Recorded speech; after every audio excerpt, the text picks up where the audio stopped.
Welcome to Dynamics of Dialogue, your one-stop shop for peace and love on the airwaves, a safe space for people of color and our allies. Join us every week as we have real dialogue with people going through real life. Your dynamic, your dialogue. Come get some. Welcome to Dynamics of Dialogue. This is your host, Ty Davis, and I'm in the studio today with political candidate Marqus Cole. Say hello to everybody. Hi, everyone. Thanks for having me today on your show. You're welcome. You're so welcome. Marqus is running for District 7, Gwinnett County, for Congress. U.S. Congress, Georgia's 7th Congressional District. It covers most of Gwinnett County and some of Forsyth County as well, some of our neighbors right across the county line. Oh, wow. Some of Forsyth County as well. Okay, so I didn't even realize that part. So, Marqus, let's do this. I'd like to talk to you a little bit about your background, about your family life. First, I want to find out a little bit about who you are and what made you decide to run. Yeah, so I am a Christian husband and father to two beautiful little girls, Ava and Isabella, and a dog, Lily. And I think if you really want to know me, you kind of have to know my background. And what I mean by that is that I'm a second-generation Army brat, right? So my grandfather served in Vietnam, my mother retired to lieutenant colonel, and my dad is a public education teacher. All my life he's been a teacher. So the whole thing with my childhood and with my young adulthood has been that when it's time to serve, you go and serve, right? And you serve your community. And that's really the lens, the frame that's framed out my whole life. And so I went to public school here in Georgia. I went to Georgia State University on the Hope Scholarship, and I had to be a resident advisor to pay for my housing while I was there. And I worked in a FedEx truck overnight while I was in college to pay for other expenses. So I really, through some blessings, was able to put myself through school. And then after that, I took time to go volunteer as an AmeriCorps volunteer. Wow. Yeah, and that experience was really eye-opening. I worked for a program called Youth Build, which helped young men and women that had come into contact with the criminal justice system get back on track, right? We helped them get GEDs or graduate high school. We helped them get job skills. And then when they graduated from the program, they had not just a piece of paper, but they had a job or they had skills that they could go out into the workforce and really be on that path. And that was the first taste of realizing that to really help my community was going to take some systemic change, some institutional change. And I realized that I needed to go to law school. I felt like I could go to law school to really do that. And it was in law school that I met my wife, Amanda, who's from here in Gwinnett County. And, you know, we fell in love. We both started working, started our careers.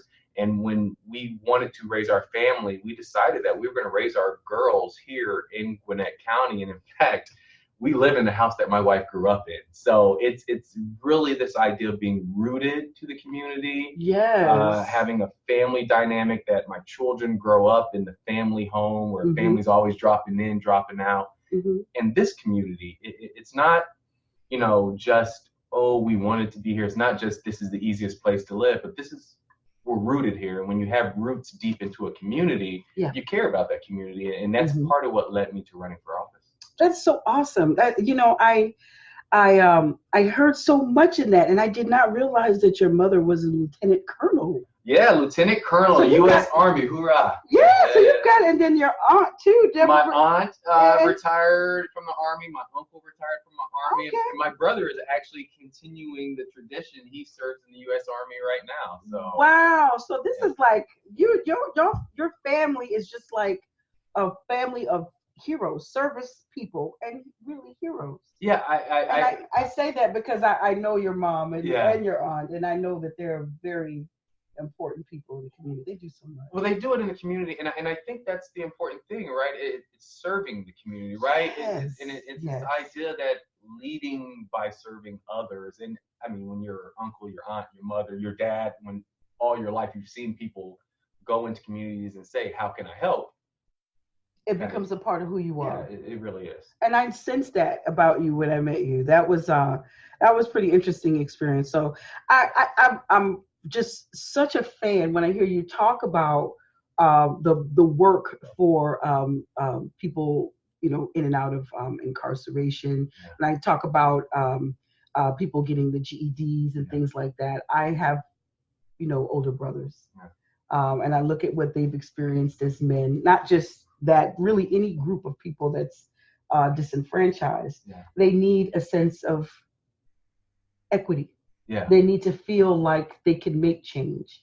So let me just ask you this. How do you feel when you look at the situation, the political environment, and you see there's so many people who feel like they can't find equity, that why try?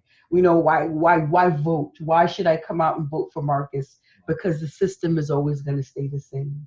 What would you say to them? Yeah, I think you mentioned voting, because that's it, right? That's the baseline. And it's really one of the pillars of what my campaign is about. It's about protecting people's rights. And what we have found as a community is that our strength is at the ballot box. It really is. And I hate to use the word ancestors, but generations have fought in different communities to access the franchise, to access the vote.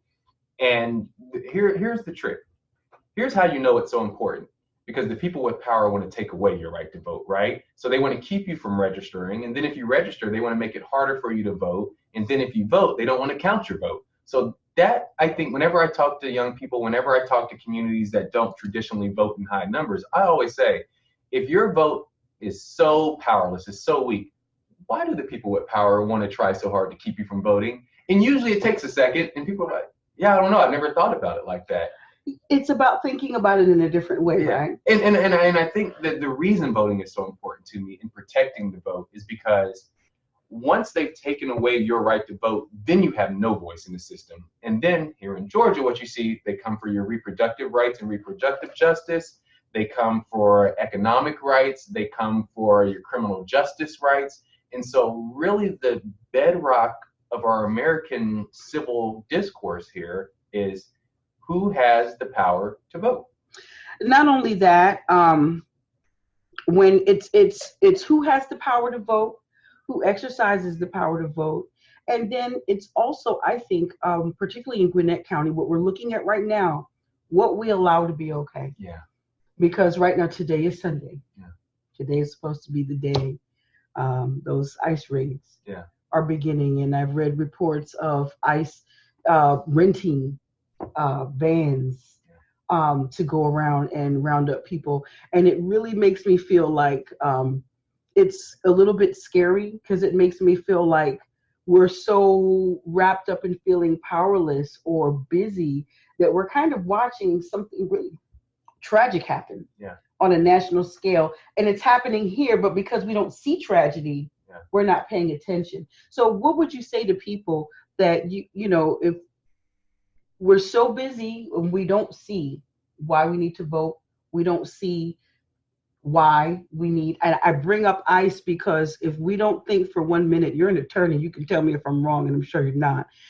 If we don't think that what's happening is a precedence is being set, anytime the government, any government entity can round up people off the street, rent vans and make these raids, and we think that it's just happening because it's just for ICE or deportation, that could be used for another purpose. It's just simple matter of a vote, a change in direction.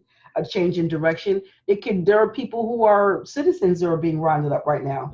No, and you have to sort it out later. And I think that's the important point, right? Mm-hmm. Is that there's two. Just on a large level, we can't be apathetic, because we have to be light. We have to push back against the culture of fear. Really, is what this is, right? Mm-hmm. And you mentioned today is Sunday. They're supposed to be starting these raids. I'll just point out for the people listening that they may recall, maybe don't recall, that this was supposed to happen a month ago, right? That's right. So the idea is, whether we raid or not, we want to instill fear. We want there to be a culture of you should feel fear all the time. And so that's the first thing. We have to push back as a community against fear as a tool. We have to use hope. We have to, and I know it sounds funny, but we have to use love, and we have to use truth and justice. Now, on the other side, though, is we have to actually fight. We can't just be, social media activists. We can't just be keyboard warriors. We do have to go out there and put in our own sweat equity. So if that means talking to people, opening your doors. It means doing that. And the reason why is because, especially here in Georgia, we see that they want to come for our rights. So last November, we saw they tried to literally disenfranchise people, keep them from voting, make sure they weren't on the rolls when they vote, not count their votes. And then 3 months later, after we get a new governor here in Georgia, what do we see? They come after women's reproductive rights, right? After healthcare decisions. They want to be in the room, they being the Republican Party, with you and your doctor making decisions for you. And now, 3 months later, we see that our sheriff here in Gwinnett County is all on board with this program to round folks up at the cost, I should say, $10 million for us Gwinnett taxpayers, because he's trying to pursue a agenda of fear. So if the question is, why should I vote? Why should I care? It's because we see the pattern, right? Mm-hmm. They take one right, and then it's a little bit more. Then they come for the next, and then they come for the next. That's what I tell you. Yeah. So that's it. You may feel like it doesn't affect you now, but it will. But it not only will it in the future, but these are our neighbors. They're in our community. They live right next door. They live next door. They work in the jobs. They do the things that helps our community. So if they're living in fear, that's not a healthy community. It's not. And I mean, it's almost like, how did we feel when this was happening to us, right? When Rosewood was happening and everybody else in the country just watched. Yeah. It's the same thing happened in Nazi Germany. Yeah. And it's so interesting to hear Jewish people talk about it now. Yeah. Never again, they say. Yeah, right. And they're watching it and they're like, just kind of like, amazed. So let me ask you this, because you said we have to fight. Yeah. And I want to ask you, this is such a great conversation. I want to ask you, what does that fight look like? And I know you're going to bring us this fight in your platform. Yeah. So I'd like for you to tell me a little bit about what you're fighting for in that. So I'm a former, by trade, I'm an attorney, right? So mm-hmm. I have a law degree. And what I do with that tool, it's really a tool in my toolbox, is I help people. And the way mm-hmm. I do that is by defending people and being a voice for people that don't have a voice. And so in some ways, even though I'm running for U.S. Congress and it's my first time running for office, this isn't my first rodeo. This isn't my first time doing this work. Mm-hmm. And so initially I did that as a legal aid attorney. When I graduated from law school, I went to help vets and victims of domestic violence, and I helped people that were on the edge of homelessness and really mm-hmm. helped them advocate for their rights. Mm-hmm. And through that experience, I had an opportunity to join the Racial Justice Training Institute, mm-hmm. first as someone that learned there, and then I went back in the second year to teach there. Oh. And what I got out of that experience is that we can help people one-off, right? That's something we do. And our community is really good at that, giving mm-hmm. to the church and mm-hmm. putting up rent for someone or giving a couch to someone. And that's helpful because in that moment, it helps that person with that immediate need. Mm-hmm. But if we want to seek true justice, right? Real justice, we know, and we're starting to learn, that we have to make systemic change and institutional change. And so when I talk about fighting for truth, and when I talk about fighting in our community, I'm talking about advocating for changes that changes institutions, police, sheriff, courts, the dog catcher, whatever it is, the local institutions, and then larger system-wide changes. How do we change the culture of fear? How do we talk about things differently mm-hmm. In our churches, at our daycares? And so that's the work that I want to partner with people in this Georgia 7 community to do. I can do the law part. I can do the part fighting in court. I've done that my whole life. I've helped people access Medicare and Medicaid. But what we need is a movement, right? Because as Speaker of House Nancy Pelosi just said about 4 women of color there, they can do their Twitter whatever, I think is her words, but there are only 4 votes.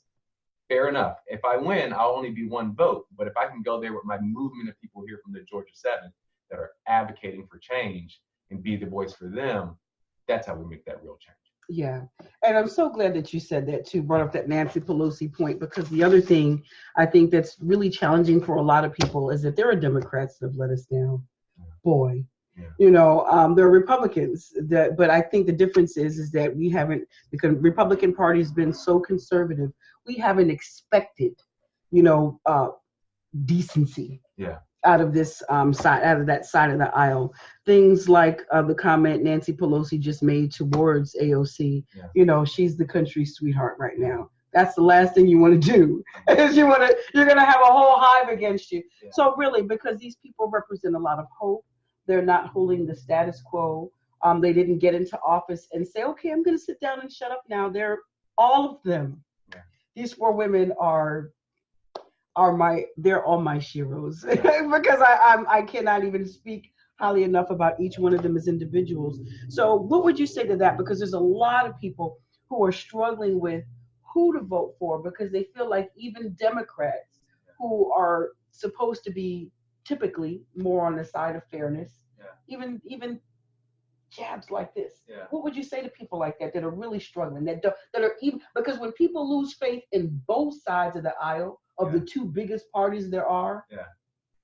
Well, what I'll point out, right, is that we do have the squad, quote unquote, the squad, right? And they are in the Democratic Party. So they're not in the Republican Party. So that alone should tell you that the party, we have a squad and we have a party in a tent big enough to make space for the Nancy Pelosi's and the Blue Dog Democrats and the people that are a little bit more moderate, and your AOC's, your Ayanna Presley's, your all these women, these strong, powerful women that are here in their first time running. Mm-hmm. And then what I'd also say is not only do we have space for them, but there's a platform for them to speak.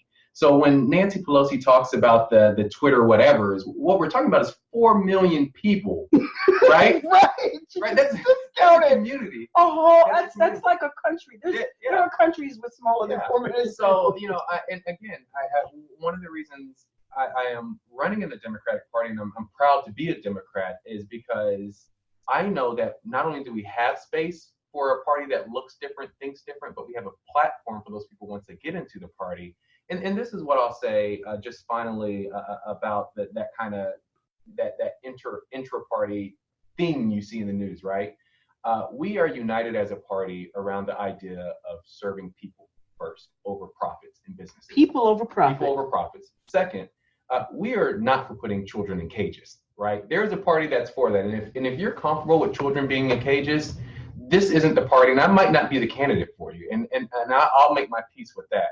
But thirdly, we're also the party that wants to see truth and rule of law and justice. And you mentioned that's a conservative word. And when I see the word conservative, small c conservative, I think of a party that I think of the idea of law and order. But the head of another party is an unindicted co-conspirator to a crime, a federal crime. I just, because, it's been a long 2.5 years for us all, and it's easy to forget in the circus. Yeah. But I want to point out multiple crimes.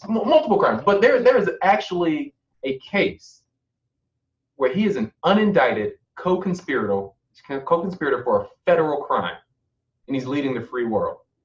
So there's one party that's for that. So whatever the difference is between, the Nancy Pelosi and the squad, we're together on that. And then the other thing I'll say, just to kind of wrap that conversation, is that I think Representative Pelosi, in her capacity representing San Francisco in the area, is a fierce fighter for the issues that are important to me, right? She helped shepherd through the Affordable Care Act that gave health care to many, many people. She was a strong advocate for that. But I think we also just have to be adult and mature and nuanced, that she's also the Speaker of the House, which means above and beyond her individual district that she's representing, part of her responsibility is making sure that the party maintains a majority in the Congress so that they can continue to wield that power. And I think that, I trust that she is doing the best she can in that capacity as well as Speaker of the House. And, she has a lot of responsibility to a lot of people, more than just her constituents. And more than just her party. More than just her party. And so I take her at her word when she says that she is doing what she believes to be best. Now, I may not agree with her. One of the great things about being a Democrat is that we have that space to disagree. So I would just encourage your listeners to know that on the issues that matter, we all stand together in my party. And where there are differences and separation, that's okay. We're a community. We look different. We come from different experiences and different backgrounds. And it is okay in a family to not agree with everyone all the time. But when it comes time to look outside of that house and step outside of that door, you can believe that we're united as Democrats. All right. That's what I love to hear. That was a great answer. That was really great. So let me just ask you, I want to get a little bit more about your platform, because again, just, understanding your mind when it comes to the cultural equity, diversity, things of that nature. What if you were to be elected for Congress for the 7th District, which would be such a welcome change? Because I can tell you, I've been a Gwinnett resident for over 20 years, and it's the reason why I'm active. Because I want to see change, right? They say be the change you'd like to see. There you go. Right. So I'd like to see this change. So I'd like to find out from you, what are some of the major, if you could name for me the top 3 things that would be an immediate focus for you if you were elected to office, what would those 3 things be? So my immediate focus right off the bat is reinstating the Voting Rights Act provisions that the Supreme Court knocked out a few years ago. And here's why, and we should be clear. Healthcare is vital and important. Criminal justice reform is vital and important. Having a tax system that's fair so that middle class isn't carrying the brunt of the burden of our tax system while Amazon's paying $0 is critical. But those 3 issues, including climate change, those issues are issues that we cannot fight for and win over the long term if we don't have access to the franchise, to the ballot box. And here's the proof in the pudding, right? This is what I always tell people when I'm out. President Obama, for 8 years, was in the White House and had tremendous change, great things that he did. In 2.5 years, the popular vote loser, Donald Trump, has been able to systemically and institutionally roll back Iran, Paris Climate Accord, criminal justice reforms, FDA, healthcare. You go down the list. So every issue that's important to us as a community is important, but understand that the popular vote loser is rolling that back after 8 years because of the vote in the franchise. Let's come closer to home. Let's come home to Georgia, right? Where 10 years after the Obamacare was passed, we still don't have Medicaid expansion. So we are leaving not only money on the table, our dollars that are going to the federal government are not coming back home, but people are going without health care coverage because of political reasons. And we could have had a change last November. Stacey Abrams got more Democratic votes than any person in the history of Georgia. But the person running against her was also the referee, also purging people from the rolls, also not counting votes, also in charge of the machines that we know are having some errors. So all those other issues that, we might differ on what our priorities are on some of these other issues, but if we don't protect the right to vote first, then the rest of those issues, we don't ever get to fight. We don't ever get to hold and push forward. So we have to be so sharp and focused. And I believe that is why when Chief Justice Roberts got on the court, one of his first acts was to strike down those provisions in the Voting Rights Act. Because right after that, you see, well, now we don't care about political gerrymandering. Now Roe v. Wade is on the chopping block. Now there's all these other issues. It's all these other issues. And I'm so glad you said that, because one of the things that you just exposed is how I think, at least for me, I'm speaking specifically now as a Black woman. I'm looking at the conservative side of the aisle, and they are playing a long game. They've gone into this knowing that they were putting Brett Kavanaugh on the Supreme Court. So that's why you're seeing all across the country, of course, Georgia's going to outlaw abortion. Why? Because they know the ACLU is going to sue, and they know where it's going to land up in the Supreme Court, and they know who they've got lined up on the Supreme Court. And so for me, it's about us really understanding what it means to actually vote. I understand it's one thing that, this last election, I'm still hurt, really. I'm still reeling from President Obama leaving office. I'm still reeling from Stacey Abrams not only not winning this last election, but it doesn't seem like she's going to run for governor again. And I really, truly wish, to me, that would have been, oh, man. But so let's talk about this voting thing, right? Because, here's another example. And I've said this before, and I'll say this again. If you don't think your vote is important, then ask yourself why these rich people, these people in power, are trying so hard to keep you from voting. And so Florida, perfect example. The people of Florida decided 5 months ago that they wanted to re-enfranchise people that had been convicted of felonies, but then done their time. So in America, we say, you do the crime, you do the time, you come out, you rejoin society. These people have done their time. They're ready to rejoin society. And now the people of Florida have said, we want you to rejoin the process by voting. What's the first thing that the Republicans down there in Florida have tried to do? Reinstate a poll tax. They've said, well, maybe you're allowed to vote, but you can't exercise that right until you pay this money. Right, but but see, this is what I mean, and it's about knowing your rights, because you cannot institute. It's the same thing that we had with the voter ID. And I understand the significance of having an ID to be able to identify yourself, but at the same time, anything that you do that requires people to pay money to cast their vote is equivalent to a poll tax, and that's illegal. Yeah. So we have to really think about that. I understand that there's lots of things that people will do to subvert our freedom, but then the one way to guarantee that it will actually happen that way is to do nothing. Well, and then so we're talking about the pretext in voter IDs with registrations, and the idea is that they're protecting the vote, right? And I'm air quoting that for the people that can't see. But in North Carolina, think about this. This is in 2018, so now we're not talking in the 50s. Right. The candidate for U.S. Congress in North Carolina put in place a scheme to disenfranchise people by ordering absentee ballots on their behalf, collecting those absentee ballots, and then changing their votes on them or voting on their behalf.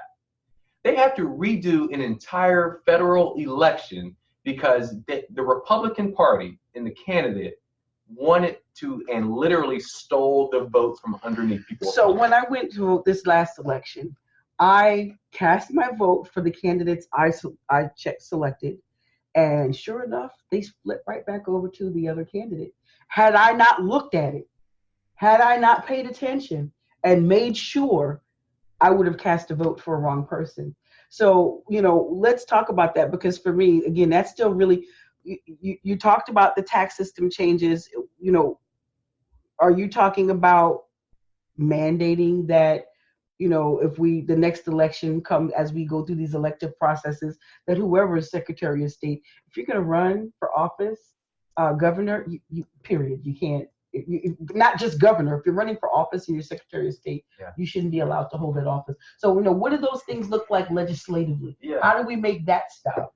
I think that's a great question. And I think so when I was a prosecutor, and I represented the people, right?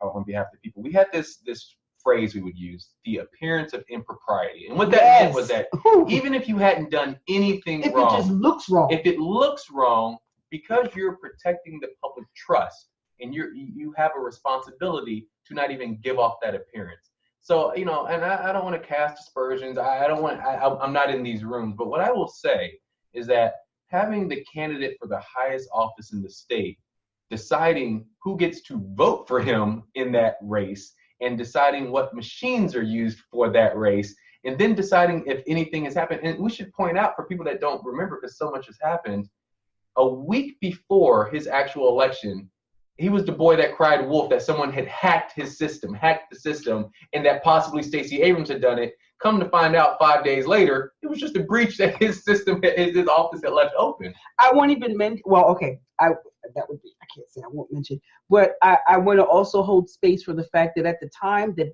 he entered the governor's race, he was already under investigation, already had pending litigation for gerrymandering in the last election. Yeah. So it's kind of like, how do we communicate with our elected representatiures? Yeah. There has to be a criteria for people that are running for office. Yeah. So case in point, if my son, if he wanted to be a cop and he's got a felony or he's got a pending case, he can't go into the police academy until that's a result. Yeah. How is it possible that we have people with these huge political and moral cases being litigated in court, and they're still running and they're going on like there's nothing happening? ACLU just sued Brian Kemp. So. Well, and I had to point out that even before he was running for governor, you mentioned he had some suits. He actually lost a case, right, for his original voter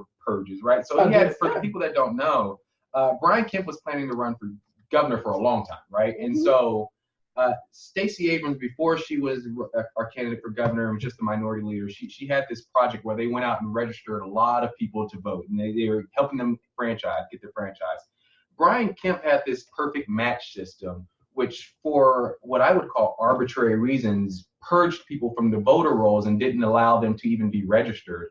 And he was taken to court and he lost that. And so what he did was went back and rejiggered and changed it a little bit. his system that he was using, so that in fact, I want to say something like 500,000 Georgians were purged from the rolls before his election. So that's working the system, right? That's saying these people likely won't vote for me. So if they're not going to vote for me, they're not going to vote at all.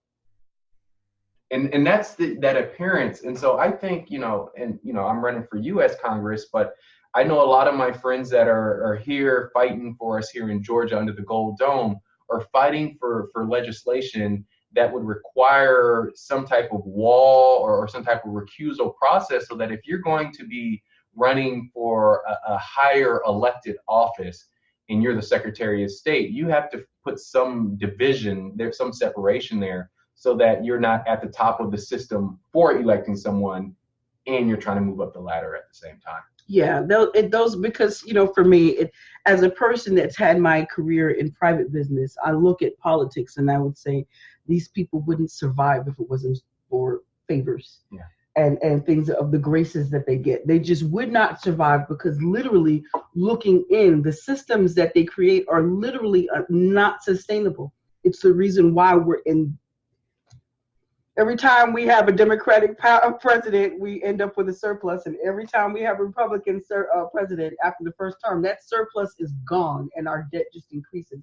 We just have to really look at what we're doing and the checks and balances that's supposed to be put in place. So having said that, I'm understanding that in the political process, there are a lot of people, they're in a lot of different places. Some of us don't understand, some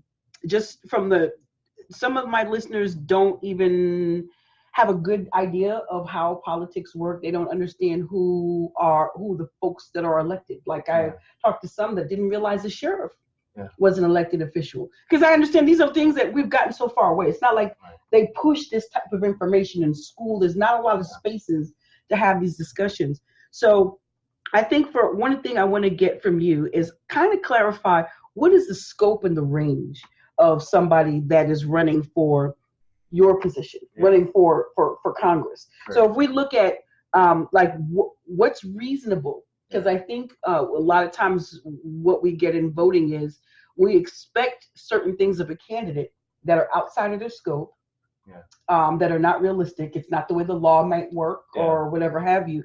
So if you could talk about that a little bit, what's your purview as if you were to be elected as a congressional? So that is a great question. I spend a lot of time talking about it, and I find that a lot of people remember Schoolhouse Rock, maybe, right? Yes. So you can go back to I'm Just a Bill, sitting on Capitol Hill.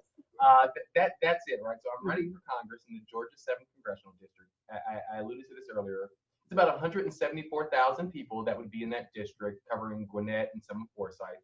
And I would go to Washington, D.C., and I would have two main responsibilities as a congressperson in the House of Representatives. The first and most important is trying to pass legislation that helps people back home in my district. And I just want to take a moment to pause and kind of yellow light on this. Mm-hmm.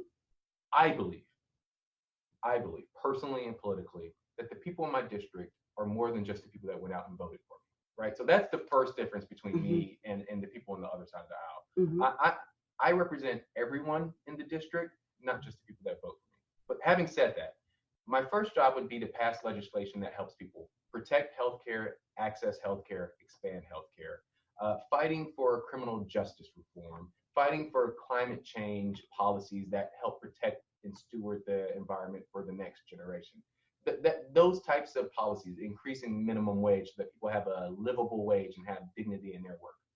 But the second, and this is vitally important, task of a congressperson, an Article 1 in the Constitution person, is checks and balances and oversight over the executive and the judicial.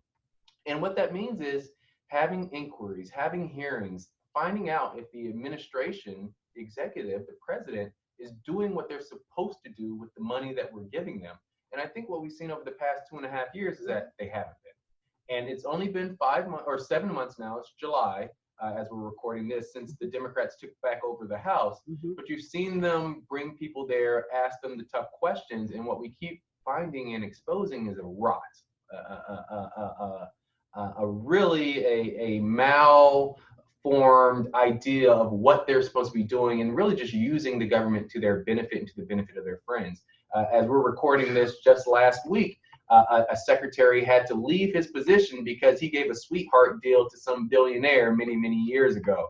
And in fact, that guy that was accused down in Florida of sex trafficking, now the guy that had to resign was in the Department of Labor, who one of his main enforcement duties was to prevent sex trafficking. You know, it feels very surreal to be living now. I remember when I was small, Jimmy Carter. Yeah. I remember the president making addresses to the country. And even though as a little black girl living in a racist society, you know, because make no mistakes, as children, we experience racism. Right. We're not protected from that. I still felt a sense of reassurance. Even with the presidents that we had, Ronald Reagan, you know, growing up was probably one of the worst that we could categorize in terms of treatment of human beings here. But I look back at his presidency style and I hope I don't get roasted for this. And I really wish that we had Republicans that even then they were problematic, but I wish we had their morals. Yeah. I could look at Ronald Reagan and see integrity. There was a Democratic, I cannot call his name, but he's a second generation. His parents were immigrants, I believe from Sudan, I think. Okay. And when he gave this impassioned speech from the floor, he used Ronald Reagan's words to speak and on behalf of immigrants, because one of his last speeches was almost like a love letter to immigrants. So it's almost like we've seen this moral decline. And what I want to say about that moral decline, right? You see it, I see it, people in our community see it, and Donald Trump is a terrible president. Full stop. He's an unindicted co-conspirator.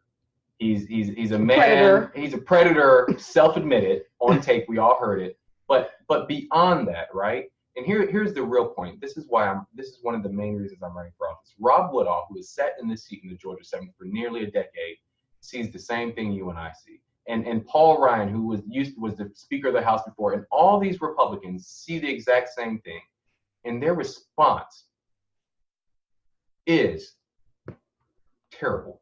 Their response is not to do anything about it. Their response is to say, as long as we get the federal judges we want and we get the tax break we want, then, you know, what they are doing is redefining good and evil. They're saying that even though this is terrible what he is doing, it is better for us to get what we want than to have the country have a leader with integrity. Yes, and not only a country have a leader with integrity, but you're one of the few that I've heard talk about climate change. Climate change is, again, I'm an activist.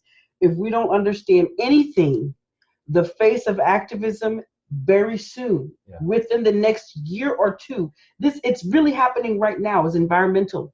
It's environmental. Just imagine if you think about going back to the turn of the century, it was an Isaac storm, a storm in the 1900s. I think it occurred in 1900, Galveston, Texas. Yeah, flattened the whole area. But if you think about what that looked like, of course, it was a human tragedy. I think it was like something like 6,000 people died in that thing. Yeah. But it was a human tragedy. But if we understand one thing, people of color, the Black community, took the brunt of it. Yeah. The same thing with Katrina, New Orleans. Yeah. So we're going to see this over and over again. And it's not just about Black, right? Because it's about all of us that are being marginalized in favor. And it's not just about us as Americans, because for us as the biggest producer of fumes and emissions that's destroying the planet, it's really about all of us. And I think, you know, to really put this into context for your listeners, right? This is personal. Mm-hmm. My oldest daughter was born in 2015. My youngest daughter was born in 2018. God willing, they live to be 80, 82 years old. They will see the next century. I just want to stop, because it's so, we forget, we get in the red, the blue, the Democrats, the Republicans. Just stop. Yeah. My youngest daughter, should she live to be 80 years old, will see the year 2100. What world am I leaving for my daughter if I don't go out there and talk about the fact that we're clearing forests left and right, that the farming practices we have are unsustainable, that storms are getting stronger. As we sit here in July, New Orleans, hurricane season started 3 days ago. Yeah. Right? The planet's getting warmer every year, and not just in America, like down in Miami and Texas and in low-lying areas, but all around the world. Countries are being devastated by climate change, by drought. So it really is a humanitarian crisis, but this is what we know. Those with the resources will be better off. And so for them, it's not as big a deal because they can retreat to their enclaves, their ivory towers and say, we can buy the water, we can move if we need to. But it's for other people. It's for you and it's for regular folks. It's for my daughters who will live, God willing, to see the 22nd century. What are we doing for the next generation? And if we don't think that our vote matters, if we don't think that, our voice matters, we're basically condemning them. We are. I mean, it's a trust, right? It's a trust that we are holding for them. And I'll say this, I'm a millennial. I'm 32 years old. I can remember growing up hearing about the ozone, right? And we had to change this phrase we were using because we were going to roast our planet. Imagine if we'd have had the energy 30 years ago, making the tough decisions then, where we would be. But the generation before, they didn't make the tough decisions. And part of it's because the science wasn't there. We didn't know. And part of it's because of politics. But now we know. There's no excuse now. We knew then. Because I just came across something. I remember being young, because when I was little, Jimmy Carter was president. Yeah. And I remember him getting ridiculed for talking about, the peanut. Mm-hmm. Remember how he talked about that? Now, originally, that was George Washington Carver. Yeah. But Jimmy Carter being a Southerner, that's a good man. Yeah. That's a good, and I've met him before. Yeah. I met him on a flight out of Atlanta. And nobody believed me. My dad, we were leaving this is before 9/11, pulling out of Hartsfield, and we were delayed. They were like, "Why are we delayed?" My father checked at the gate because that's back when you could go, up to the gate. And they were like, "Oh, President Carter's getting on the plane." He's like, "Oh, the lady just doesn't want to tell me."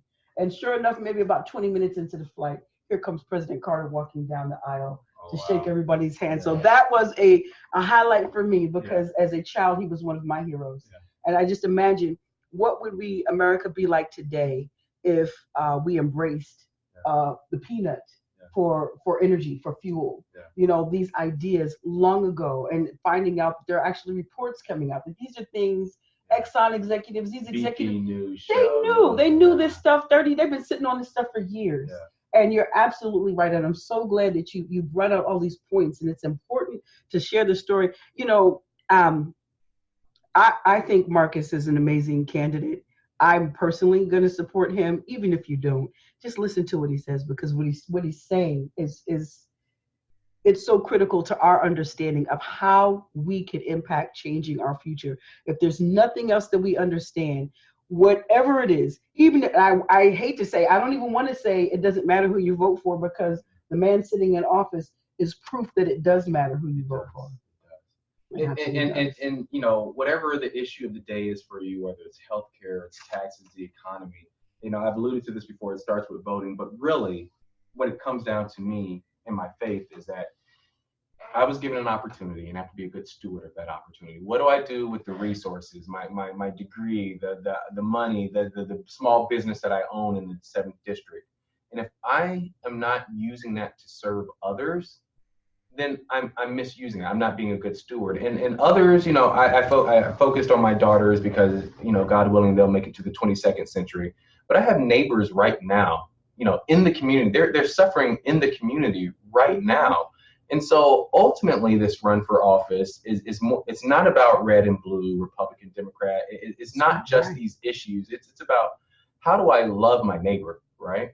How do I show mercy on my neighbor? How do I, the widow, the senior, the orphan, the immigrant, the poor? I mean, again, this is tied back to my faith, and I understand that. But when did I see a person in need and give to them? And if we're not doing that, then we aren't being good stewards in the community, and we're not being good neighbors in the community. We're not, and I think that some people may say that that's a little idealistic, but just think about it. If people seeing other human beings as people, and realizing that people just, if you share, it alleviates a lot. There's a lot that we can solve as people that we don't have to go to the government for. Right. You know, ultimately, even now, you look at the example of the social healthcare, the social welfare system that we have, whether it's, you know, food stamps, all these, the breakfast, that came from the Black Panther Party, right? It came from a community organized effort to reach out to help someone else. And that effort, although it may seem like it's taking from you, it's really not. It's the type of effort that recontributes, because you're contributing to the betterment of your community. It contributes to your living circumstances when you're contributing to the community. Yeah, and I mean, in our society, we live in the richest society in the history of the world, right? So that I just reject the premise from the other side that me helping someone else somehow takes something out of my mouth or my truth. I reject the premise. I have an open hands mentality because, again, it comes from my faith, it comes from my parents' background as servants. So this idea, and I want to tie this specifically to an event that just happened here in Georgia. Your listeners may be aware of, especially if they're Georgia listeners. It's been in the papers in the AJC.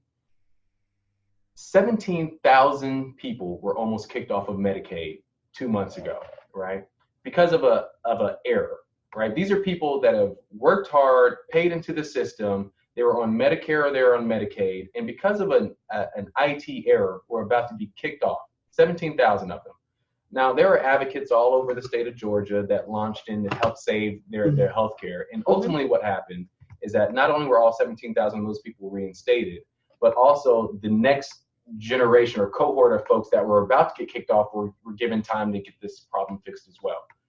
That's a systemic change, right? That's an institutional issue that got fixed because there were people that were willing to help.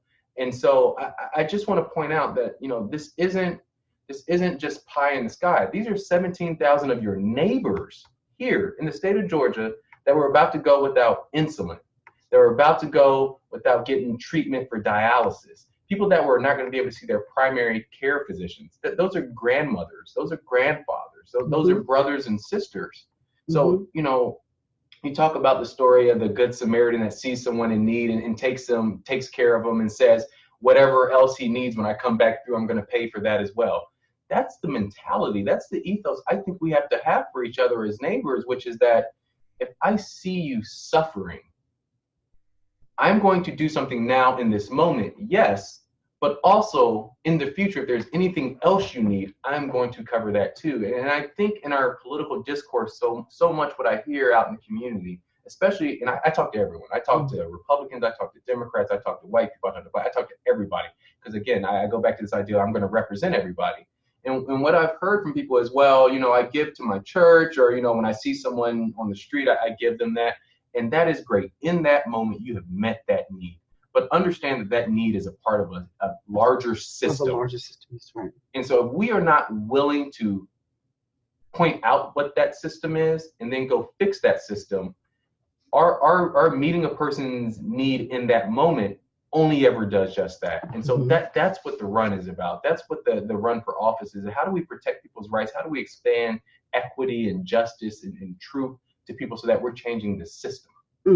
Wow. Sir, I tell you, I am, each time I leave a conversation with you, I'm leave inspired. I do. And that is so awesome to me. And to hear you say you're a millennial. Just in May, I did a series on millennial entrepreneurs. And I bring that up because so many, I don't know. I don't even know what you call these. There's so many intersections. I'm 48, so I'm somewhere in there. But you know, there's lots of people in my generation that will say these things about millennials, and almost like, you know, they're distracted. It just can't be trusted. Yeah. They're all over the place. But I see so much. I see revolutionaries and so many people in your generation, and it gives me so much hope. This is a very fresh perspective on politics. And I mean, not just on politics, it's a life, and I don't speak for all millennials, but I know, but I will say this about our generation, right? So there are two defining things of my experience as a 32-year-old in America. 9/11, which I was in high school, and I saw for a brief time a unity of community when we faced a common threat. And I'm going to circle back around to that in a second. But the second thing, though, is I lived through the recession. And lots of people lived through the recession, but I graduated from school into an economy that didn't have a space for me. And not only that, but my wife and I both graduated with student loan debt. And so what we had to do was find a way to pursue our passions, pursue our interests, and do what we're called to do in an environment where there was no space. We had to make space. And so I think there is something about my generation, that millennial generation, those twin experiences of sharing community and seeing that we can come together, and also creating space and creating a way when there is no way, that allows an AOC to run against a person that's had a seat forever, make a space, make a way, and then have community. And it allows me here in the Georgia 7th, a community that's traditionally been Republican, to find a way to win this race. And I said I'd circle back to this common threat thing, because this is the most important thing I can say to you today. My enemy, my adversary, is not a Republican. I am running for this seat, it's true, and there are Republicans, 9 of them, that are running for this seat, but I am running against injustice. I'm running against people that don't stand up for truth, and I am running against a system and an institution that is there to crush the rights of people without power. That's who my enemy is, right? So I'm not against any one person. I'm against this system and this institution. And what I know from my experience, because I lived through it, is that when we have a common threat, we can unite. Our community can find that unity. And so my challenge to people when they hear this is, let's face the real threats, right? Let's face the threat of injustice, of inhumanity, of climate change. How do we make sure that our neighbors have an equal opportunity to success? Let's do that, right? Let's make sure everyone has an opportunity to an education that will give them a chance for success. Let's get everyone an opportunity to vote. Let's make sure everyone has an opportunity to live literally on a planet that can sustain them. Let's start there, and then let our God-given talents and opportunities take us from there to where we're supposed to go. But if we're not starting with a playing field that's level for people and given access to opportunity, there's disunity there, and there's going to be that conflict. So I just challenge people to think about, we've come together before facing a threat. Let's take that threat from a people or a group on the other side of the world, and let's look at the threats to our community right here in this area right now. That is so powerful and impactful. It made me think of Dr. King. He had a saying that a threat to justice anywhere is a threat to justice everywhere.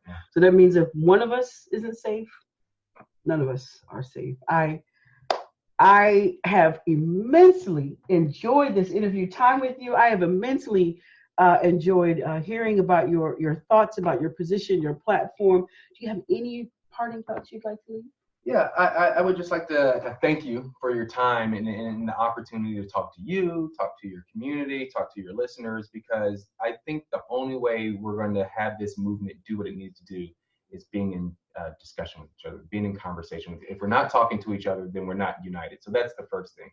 The second thing, I want people to know that I've never run for office before. This is a grassroots movement that I have building here, and the support I'm building a community by going to every door and talking to everyone. But I need help and I need support. And people can go to my website, coalforgeorgia.com. They can find me on Facebook at Coal for Georgia. They can find me on Instagram at Coal for Georgia, COLEFORGA. And they can find me on Facebook at Coal for Congress. Sign up, volunteer, email me, because I talk to people all the time on the trail. I email. If you send me a DM, it's me on the other line. Like, right. It's really me. I need your ideas, I need your energy, and I need your support, your contributions. People contribute $2 and $5, they contribute $20, $50, $1,000. Those contributions allow me to go into the community to continue to get people to vote, to get people to support, and to get people to explain what their issues are so I can go to DC and fight for those. And, you know, there are people in the race that can self-fund $250,000, that can just drop, whatever on the race.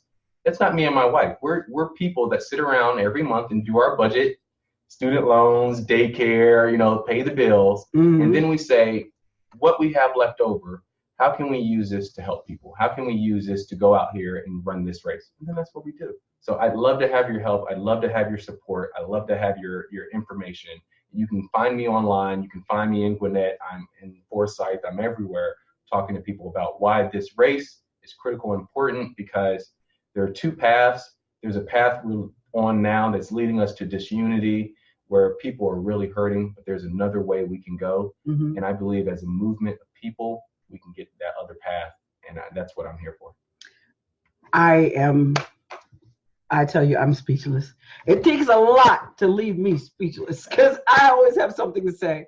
But really, I am, this is, again, a candidate after my own heart. This is what I believe. I believe that you're taking I think that's probably what I admire about a lot of people out of this millennial generation, is that you've had to learn how to turn the corner really quickly, and you've had to create spaces. Yeah.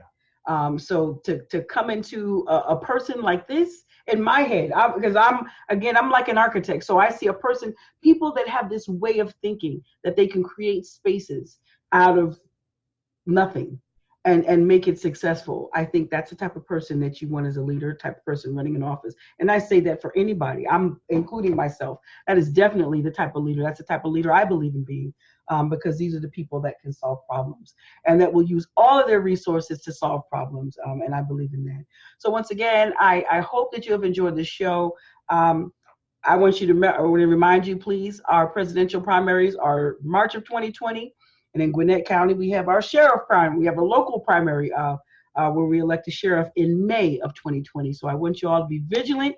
Watch out. Follow Cole for Georgia. That's COLEFORGA.com. Please visit his website. Check him out. Listen, if you want to manifest something in the political arena, you do that with a vote. So I end my show with my slogan every week: be intentional with your plans and manifest your best. See you next week, everybody. Thank you for listening. We hope you enjoyed our show.